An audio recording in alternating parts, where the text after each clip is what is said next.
Xin chào tất cả các bạn. Hôm nay tôi sẽ giới thiệu cho các bạn về dòng rotor của máy khoan Bosch GBM320. Rotor này có model là 1619 BA5010, được sản xuất tại Trung Quốc nha các bạn. Đây chúng ta sẽ khui xem bên trong hộp có gì. Đây bên trong hộp của chúng ta sẽ có một rotor được đóng gói rất là chắc chắn.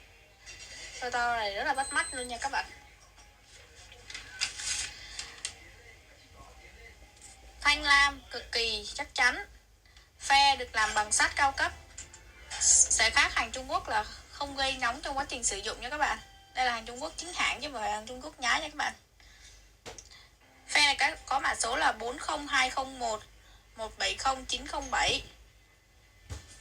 Cánh quạt này dùng để giải nhiệt cực kỳ tốt, được làm bằng nhựa cao cấp. Đây nha các bạn.